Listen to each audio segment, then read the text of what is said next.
Welcome to the Self Within podcast, where we will look to ancient traditions and modern insights to seek guidance, knowledge, and practical tools to help us reconnect with our true selves.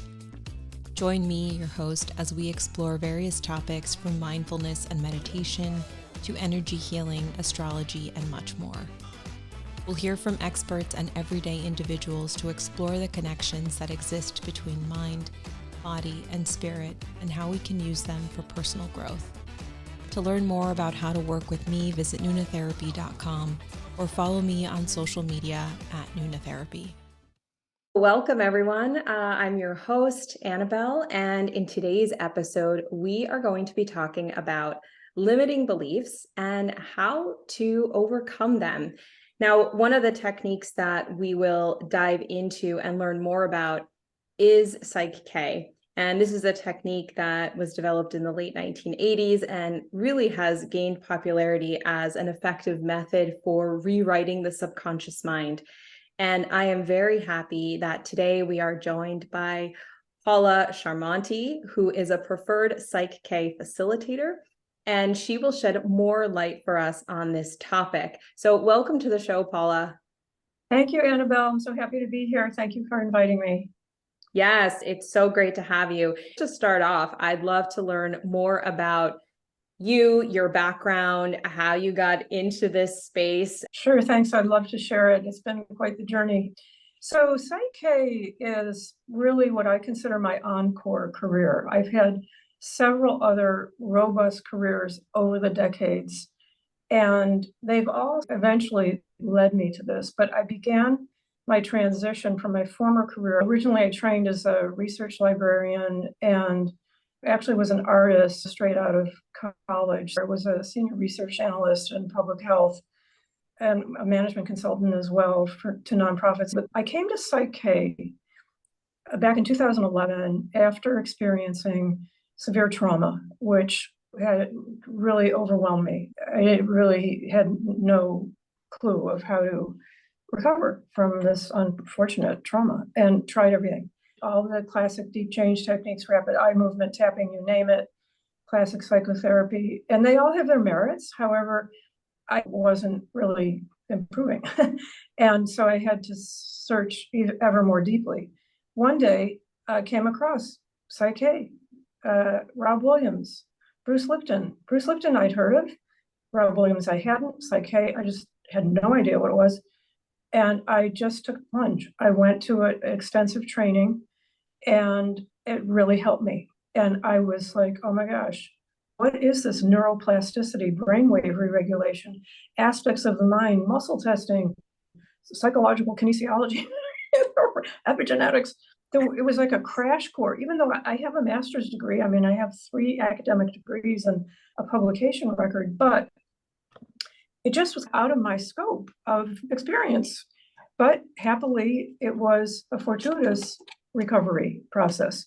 I never intended to do PSYCH-K professionally. It just sort of how it happened because I kept taking classes because it's a little bit complicated to learn. And I just kept studying all the different levels until I became a preferred facilitator, which means that you have really the most comprehensive and rigorous training. And it does make a difference working with a preferred facilitator of PSYCH-K versus a non-preferred. So that's really how I came to PSYCH-K. I've been doing it now well over 10 years, almost 12 years. I have a fairly robust practice. I was trained directly by Bruce and Rob. And the subsequent training that was relevant was in biofeedback and neurofeedback. I have at least 3 decades, almost 4 really, of training in subtle energy techniques. Biotechnology systems are sort of my most recent introduction. And the reason I got involved with neurofeedback and biofeedback was I thought if PSYCH-K really works, feedback is a more clinical and precise approach to brainwave re-regulation. And I did it and I trained in it and I practiced it. And I found that the only problem with neurofeedback is it's cost prohibitive. It's extremely expensive. Of course, insurance doesn't pay for it. So then I resuscitated my drive to really expand my PSYCH-K practice because I wanted to make it accessible to the average person, that whether they had trauma or whatever their issues were, And you mentioned limiting beliefs. That's really the whole purpose of working with all these deep change techniques. And so I named my practice whole brain balancing. And then I started studying trauma with Thomas Hubel online. Back in 2019, I really was noticing pre-pandemic, trauma was like not really being addressed very well.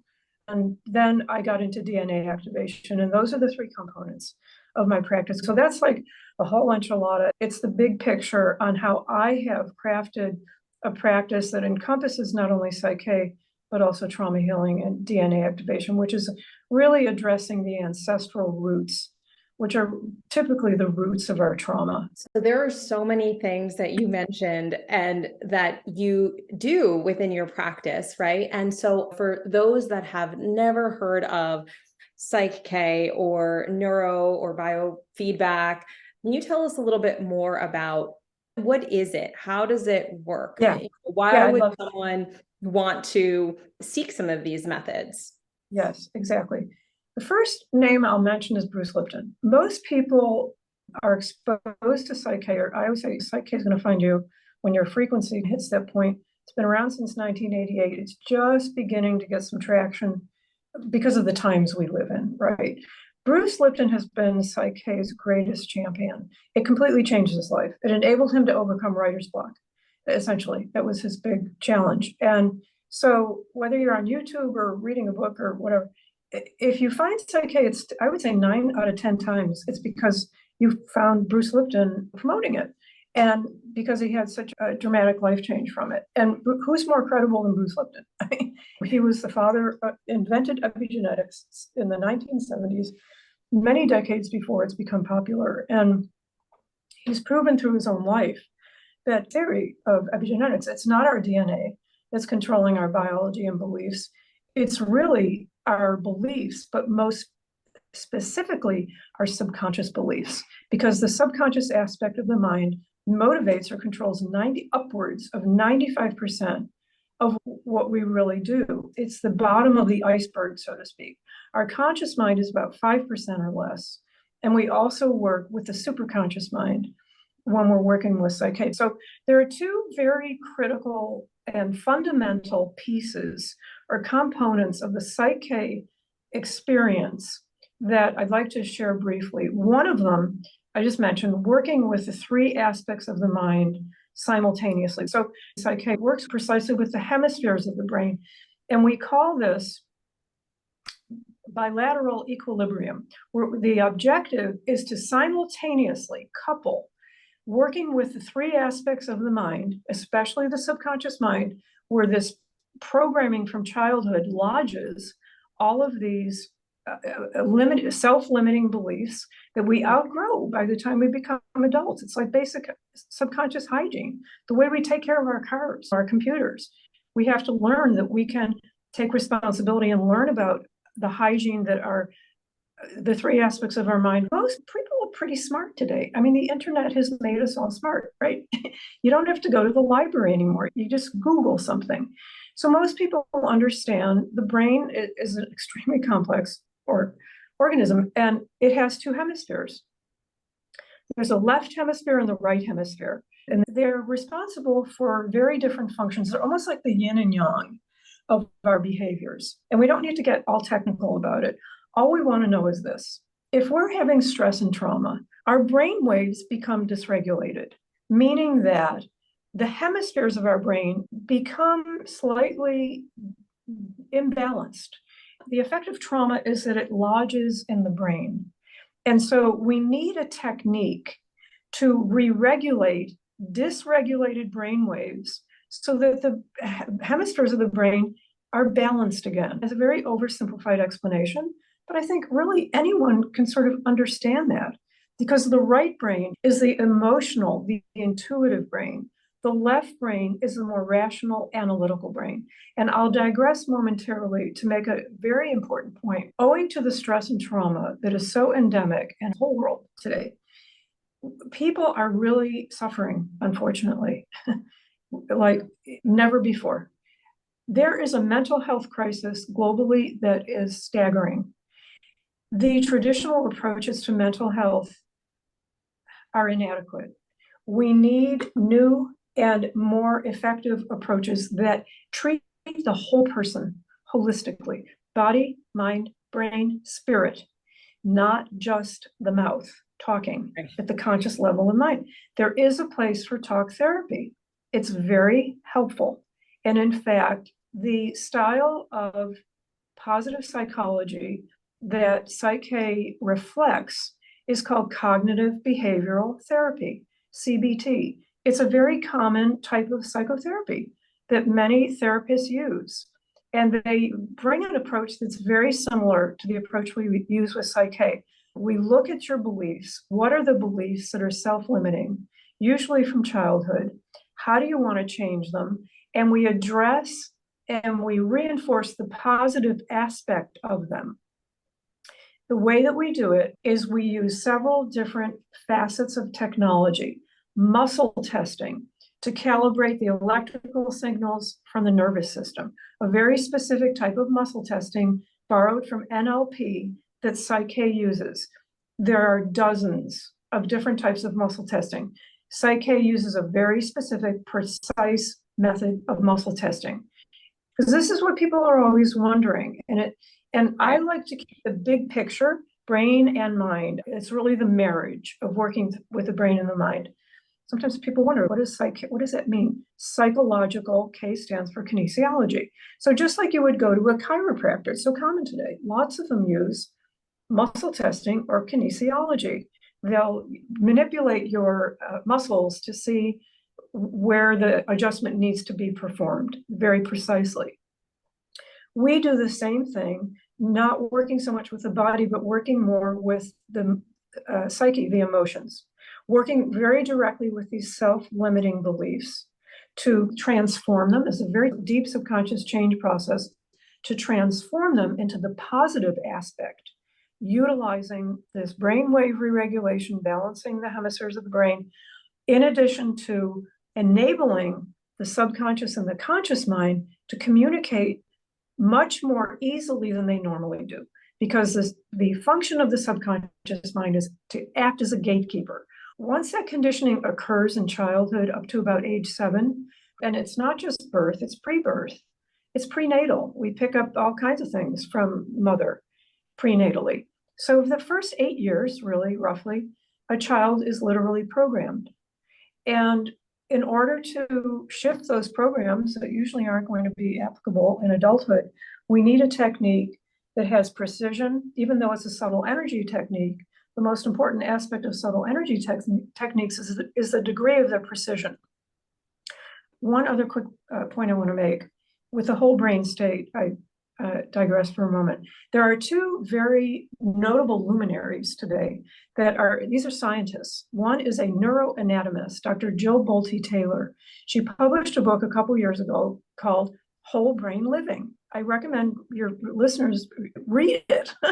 Her model is a little different, but it's a user-friendly guide to your brain. The other luminary that is doing considerable work with the whole brain state is Ian McGilchrist, a scholar who has many YouTube videos on the dilemma currently in our culture of being left brain dominant. Left brain dominant would mean overly analytical, overly rationalistic, at the expense of the emotional, the intuitive side of the brain. I highly recommend for listeners to just go and listen to his videos. So Rob Williams has done considerable neurofeedback research with Dr. Jeffrey Fannin about 15 years ago that validates the whole brain state through neurofeedback. It does, in fact, alter the brain. The research is there, but what's occurring today with our culture is as simple as our hemispheres are off. They're imbalanced. Maybe if we all took responsibility for some subconscious hygiene and some brain hygiene, we might find that in our little microcosm of our own world, our families, our communities, we might find the peace that we're looking for. So I just wanted to make sure to mention that it's not just the PSYCH-K community. This is a growing phenomenon. And it's an important one, in my view. I love that you said the piece about the right versus the left brain, because I resonate with that so much. As a society, I find that we are almost taught to not be vulnerable, to not be emotional. For me personally, even growing up, it was so hard. That was a part of me that I actually tried to put away very consciously, actually, because through what I saw in my experiences, I just learned that it wasn't okay. It looked like a weakness. And the only thing I wanted to do was actually appear the complete opposite. And so at some point in my life, I realized, okay, there's something off here, there's something wrong. And I've very actively worked to try to shift to the other side, to be more right-brained and not so rational sometimes in my thinking or in my decision making, tapping more into intuition and things like that. So I fully agree with that notion of finding that balance between left and right, between both sides of the brain. But you mentioned also limiting beliefs, and that was brought up multiple times. And so the fact that you said, so it's pretty much from ages 0 to 8, or even before pre-birth, some of these beliefs, I don't know what you would call them, but they end up a part of our being. And what I've found is that sometimes you don't even realize that a particular topic or issue is a limiting belief. At least for me, I know that I had no ideas. I knew that it was a struggle, but I didn't understand why. I never kind of clued into it. Do you find that in your practice? I know you mentioned you find PSYCH-K when that frequency matches up with you, but can you talk a little bit more about those limiting beliefs and also Sure. ancestral traumas? Well, I think there are a couple of threads that merge that may respond adequately to your question. And I'll go back to the sort of how the subconscious mind is designed to act like a gatekeeper. You could think of it as a sort of karmic imperative, right? The parents that we choose and that condition us, the culture, the religion, all the institutions, education, the state, etc. This is our sort of karmic imperative. We're choosing this because these are the lessons we need to learn in this iteration of our soul journey. And so if you think of it from that perspective, necessarily the subconscious mind must act like a gatekeeper. Otherwise, by the time we turned 8, we could just wave a magic wand and we could erase, right? Like a whiteboard. We could just go on. I wish we could do that, right? Yeah, I mean, it'd be great. But on the other hand, this is the human experience. This is the human condition of consciousness. And from a Buddhist perspective, suffering and learning, that's unfortunately how we learn. So self-limiting beliefs are, you're quite right. I mean, they are very hard to identify because they're so close to us. They're visceral. They're in our blood. They're ancestral. There's a huge relationship between ancestral experience, not necessarily trauma, but usually it's the trauma that hasn't been resolved that we're left with. But the self-limiting beliefs call for some introspection. Let's just put it that way. They call for some abilities to observe our own behaviors, which of course, nobody exists in isolation. We're part of systems. We're part of social systems. First of all, our parents, and then our families, and then our extended family, et cetera, et cetera. And so it's really helpful to our families, for better or for worse, provide extremely valuable information. The intergenerational gap in our current culture is probably one of our greatest tragedies. I mean, who really spends time with their grandparents? I mean, I certainly didn't know my great-grandparents. I barely knew my grandparents. They were immigrants. It's a sort of learning curve in this country to understand that there is very valuable information that we need to learn through the intergenerational stream that's been disconnected in contemporary culture, but particularly in America. And we have to take responsibility because those self-beliefs, you're right, they're a little bit elusive and they're very subtle, but they're reflected clearly in our parents, our grandparents, our aunts, our uncles, our cousins. I always think that's something really important, to get the clues and to talk to these people, just to learn the stories. And they're also very easy to avoid because along with the ancestral lineage or the history there, oftentimes you don't even want to delve into those topics because they're hurtful, or you just don't even want to know those stories. And so it is easy to use it as an escape mechanism, right? Why connect when we're so focused on the present, which I guess has its pros and cons, right? Focused on the present. But I agree with you. There is something to be said about kind of digging into that, even if it's a hurtful past, to free yourself, because there is this freedom that comes with unlocking like a piece of a puzzle, right? At least that's what I found for myself too. When I finally understood the thing that was blocking me, as hurtful as it was to understand all these little puzzle pieces, but I could connect the dots, and then it was freeing for me. I felt like I could move forward, or if I saw it come back up again, I knew where it was coming from. So that is really important to dig in. Yes, indeed. And I think there are two elements I'd like to highlight at this point in our conversation. One of them, just to reinforce what you were describing now, there is a youth addiction in our culture. We tend to not even realize how averse Western culture is to the value of intergenerationalism, and also just valuing elderhood. What do we do with our elders? We sequester them off in these institutions. It's not only inhumane, it's almost like criminal if you really think about it. So there's that. But then I also wanted to just reflect for a moment again, we're discussing bilateralism in the hemispheres of the brain. And it's also, I think, not too far-fetched to make the connection between the patriarchy, the power over syndrome and dynamics in our institutions, and the left brain. And make no mistake, this is not about women feeling entitled because we have more access to our work. It's not about that at all. Men are just as victimized by patriarchy as we're all victimized by it.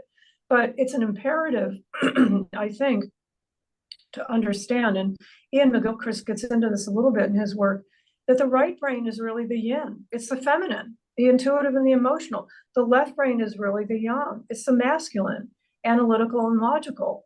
And so as we're moving through this transition that we're being called to in these upcoming years, with the acceleration of the necessary change as we face this sixth extinction that Bruce talks about a lot, we have to understand the old forms, the old principles must die. They must transform. We must reinvent so that we can live in a humane fashion, so that we can value our elders, so that we can value the right brain.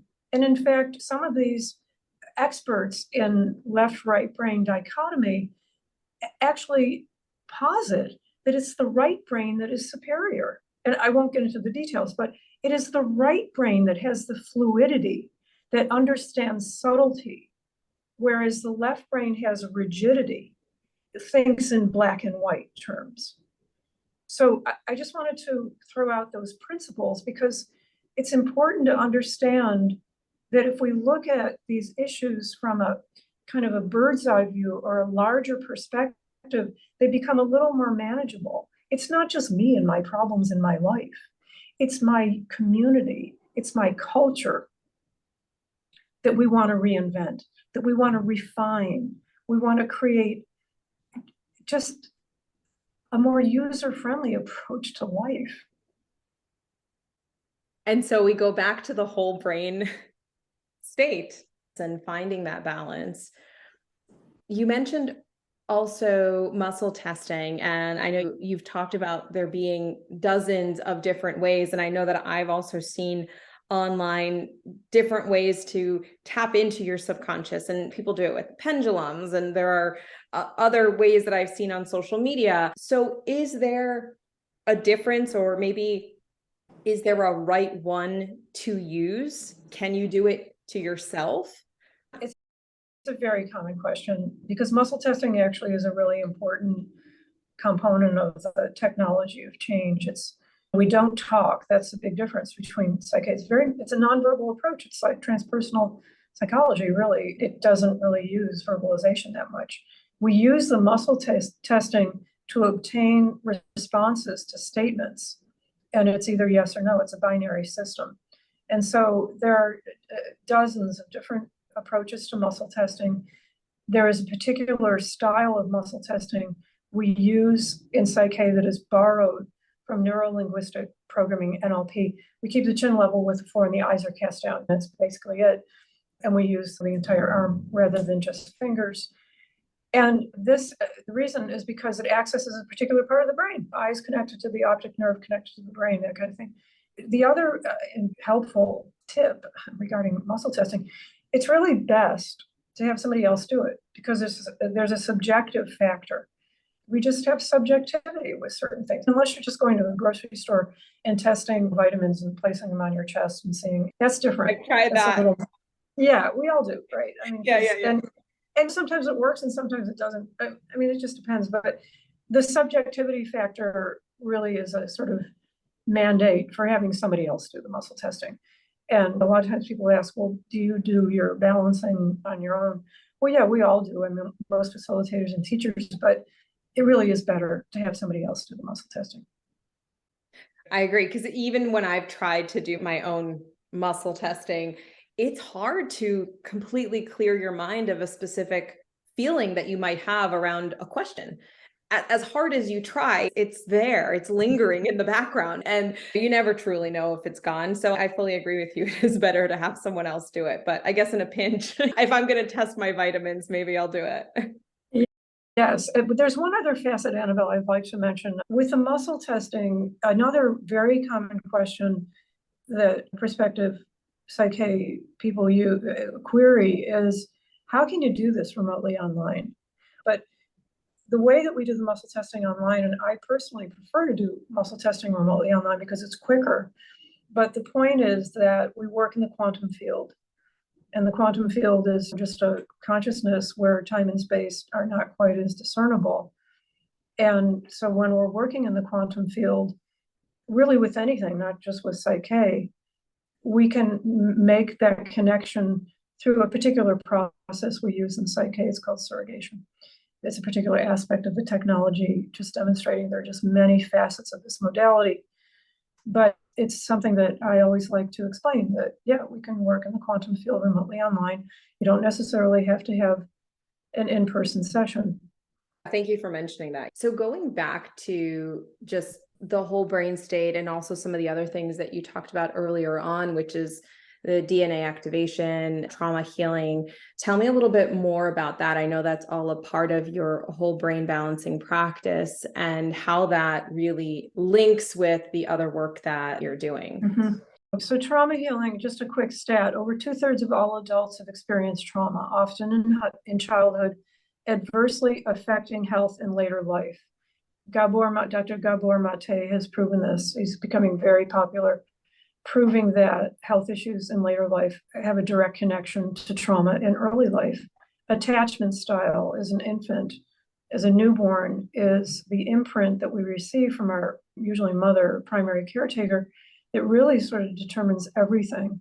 And that's a pretty staggering figure. Over 2/3, that's 2 out of 3 people, have experienced some kind of trauma, often in childhood.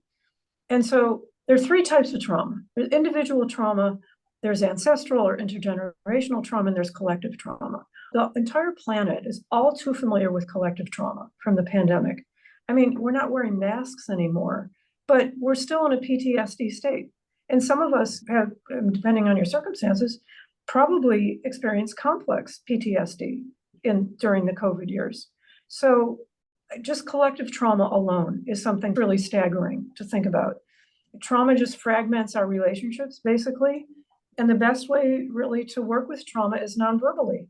So fast forward, PSYCH-K has a particular change process of which there are about 10 very different change processes for working with the subconscious mind and the hemispheres of the brain simultaneously. And one of them is actually called, guess what? The trauma balance. And the beauty of this balance is that it's pretty much nonverbal. We don't need to know much detail about what occurred. The worst thing that we can do with trauma is talk about it. Why? It re-traumatizes the brain. So it's really important for us to start to own our own trauma, whether it's individual, ancestral, collective. I mean, collective is like it's a given. We've all experienced it. We just don't know how to name it. And we're just learning how to own it.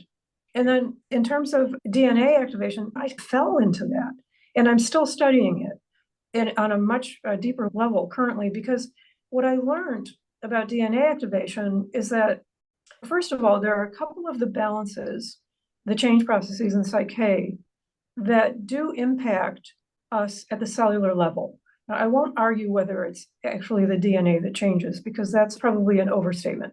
But I was intrigued by that. And I would really encourage listeners that are tuning into this DNA activation piece, please go to my website. It's wholebrainbalancing.com. I have quite a bit of information about trauma, DNA activation, and of course, obviously, PSYCH-K. But here's the point. When we look at DNA activation, this is where the rubber hits the road, so to speak, with the interface between ancestral trauma and individual trauma. And we can do PSYCH-K until we're blue in the face for decades, which some of us have that have been doing it for a long time.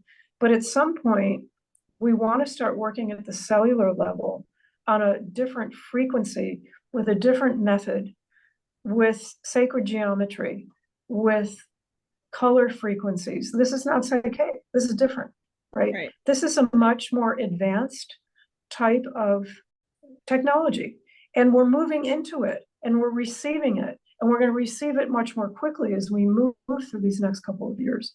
So I don't know, maybe it's just my personality. I'm always interested, like everybody else, in the latest version. Who wants to work harder? I want to work smarter. We all do, right? That's why we're always upgrading our phones and all that stuff. We live in a technological society, and we know that it's the key to our evolution. And we also know we better evolve, because if we don't, we're not going to be here. I mean, it really comes down to that.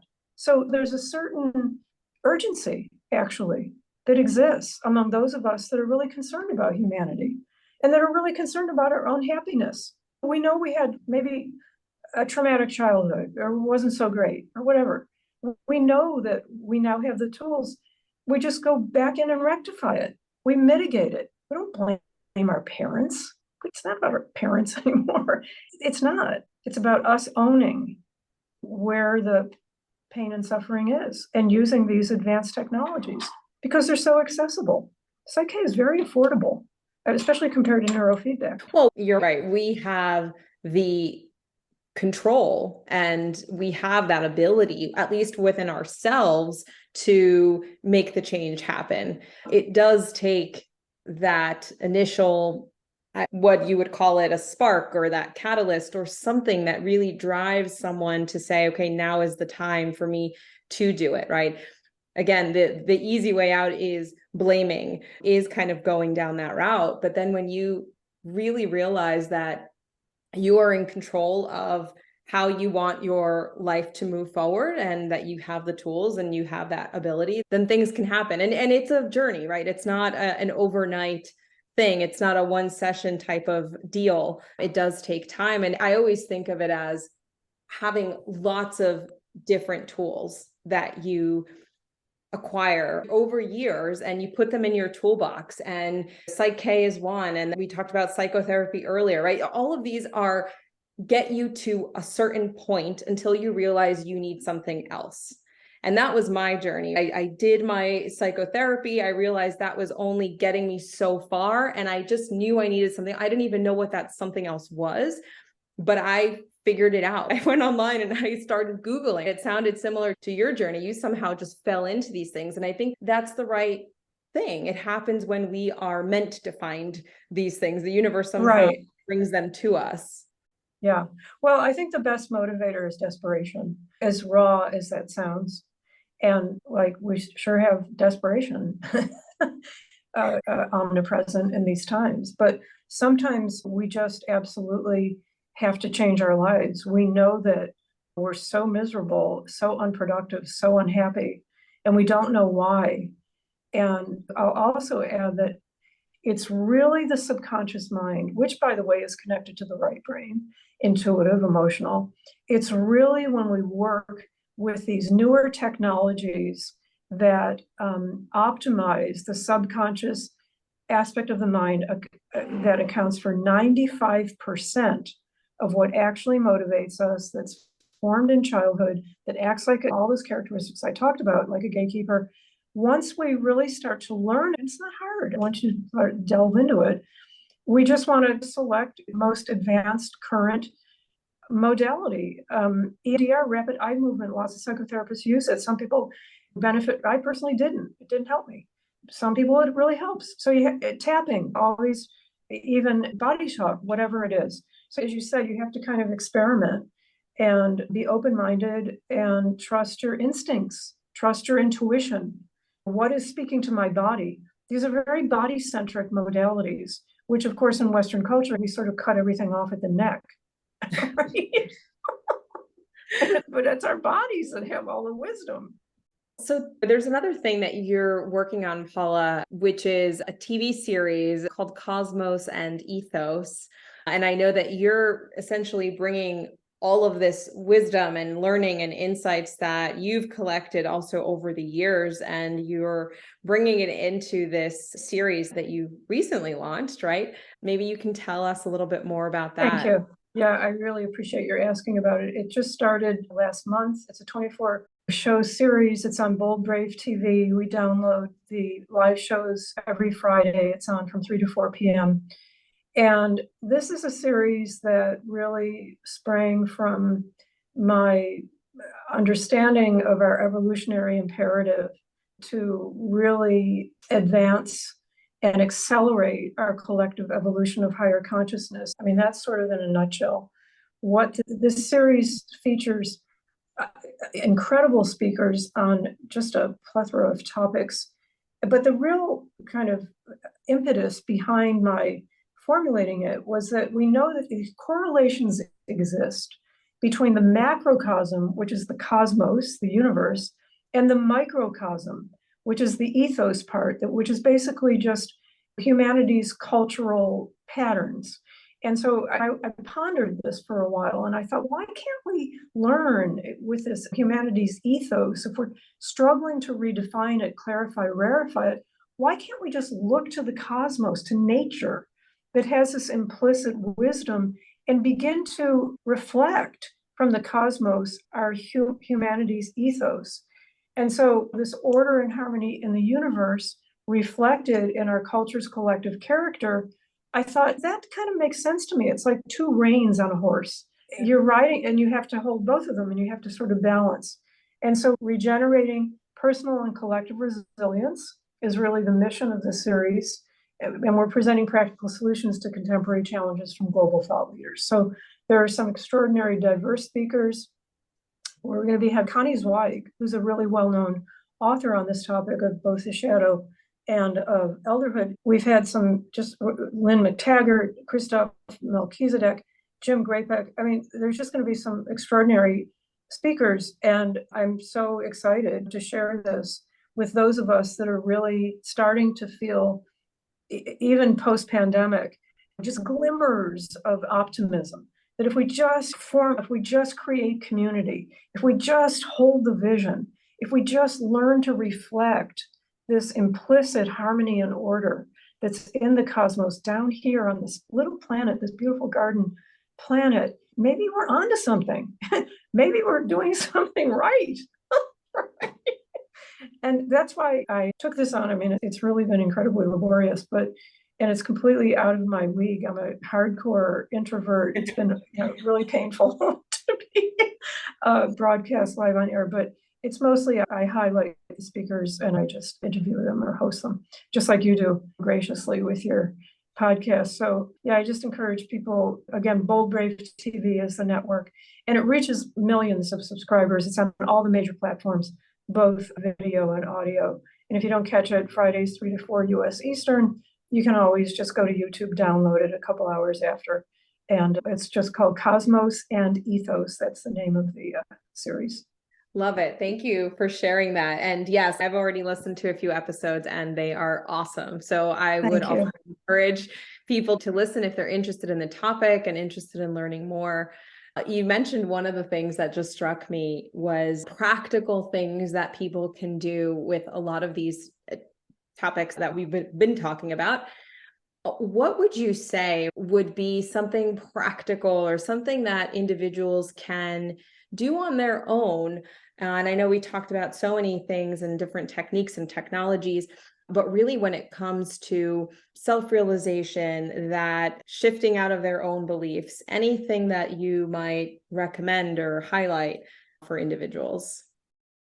Yeah, very specifically, and of course, not to be self-serving, but I am absolutely convinced PSYCH-K is the most effective and next generation deep change technique. It's not just based on my experience, it's based on all the research. It's not just Bruce's impressive epigenetics research, it's neurofeedback research. It's all this research that's coming out by these luminaries that I mentioned earlier, Ian McGilchrist, Dr. Taylor. The brain is our next frontier. But I also recommend explore PSYCH-K. Look at some of the YouTube videos. Go on. I have videos by Bruce and Rob on my website, wholebrainbalancing.com.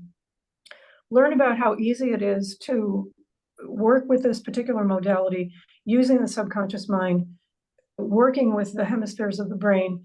And also, I will add on a final note, it is important to work with a preferred PSYCH-K facilitator, because our training, of which I am one, is extremely rigorous and it covers all the aspects, beginning, intermediate, advanced. Whereas often psychotherapists, it's great they're starting to learn PSYCH-K, I really commend that, but I don't think there's an incentive actually for them to go the preferred route. They can usually just take one or two classes and say that they practice PSYCH-K. Well, sure, on a rudimentary level, but for what it's worth, you can also learn PSYCH-K by taking an online basic class. And I would say any kind of deep change process that you instinctively are drawn toward, research it online, ask your friends, try it. And it's time. We can't waste any more time. We don't have time to waste. We have to really face the urgency and own that this is why we came here. This is our mission. This is our mandate. The sixth extinction is a mere 30 years away. I won't be here. I'm too old, but you guys will. What is the sixth extinction? Well, the sixth extinction is something that Bruce Lipton, and you could just Google it and listen to one of his videos on it. Humankind has become extinct 6 times on planet Earth since like the inception of the planet, billion in the distant past. And we are now at a point, we are at a critical choice point where it is highly probable, unless we take a very different path, make very different choice points in our evolution, that in 30 years or so, that humankind could go extinct. It's not just the plant kingdom. It's not just the animal kingdom. We're all part of this ecosystem. We're not separate from it. And it's like it's a chain effect. It's not going to leave us unscathed as a species, humanity. So sixth extinction is a Bruce Lipton term, and it's right around the corner. So when I say there's urgency, I'm not kidding. Not to impart hopelessness or despair. We can do it one person at a time. It's one step at a time. It's very doable. We just reach out, we learn, we do our subconscious hygiene. Let's take better care of our brains and our minds than we do of our cars and our computers, right? Let's put those screens down. Let's just turn them off. Unplug the Wi-Fi. Let's learn about this incredible field, the human biofield. It's magnificent. It's far more magnificent than any screen device that we have. We take it for granted because we have it every day. We take our bodies for granted. I love what you said about the hygiene piece. And I've done PSYCH-K myself. It was very helpful for me.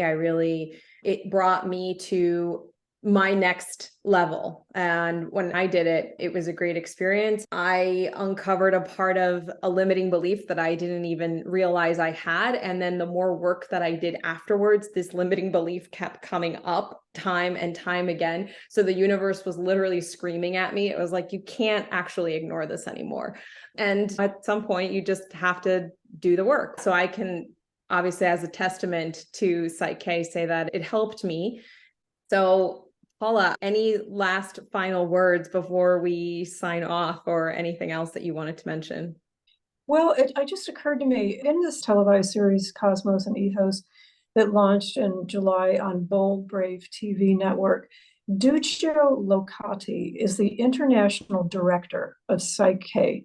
This is an individual who is extremely impressive. He's a doctor of osteopathy, and he has invented or crafted one of the levels of training, and it's called health and wellness. Here's the point. In October, he will be my guest on Cosmos and Ethos, and he'll be talking about the whole brain state in depth because he's a medical doctor. And so for those people that are highly professional, perhaps they're doctors themselves, or just like to hear it from a very well-educated source. And now, of course, Duccio has other videos on YouTube, and you can just look at them. There's a great one by Rob and Duccio Locati, and that might be easier. But he's going to be presenting a little more technical and medical background on the whole brain state as it is utilized with the PSYCH-K modality in his talk. And so Friday, October 13th, I hope that's the right date, he'll be on the show from 3 to 4 p.m. If you can't make it, you could always look at the recorded show afterwards. But that's something I would like to offer as a kind of cutting edge, very, very current research on the whole brain state that is right from the director, the international director of PSYCH-K. And I guess on a final note, PSYCH-K is international. Now it's been growing more in the past 5 to 10 years than ever. There are PSYCH-K facilitators, teachers all over the world, even in very obscure places, you'd be surprised. And the website is psych-k.com. Psych-k.com is the international website to search for preferred facilitators in different countries and in different states of the United States.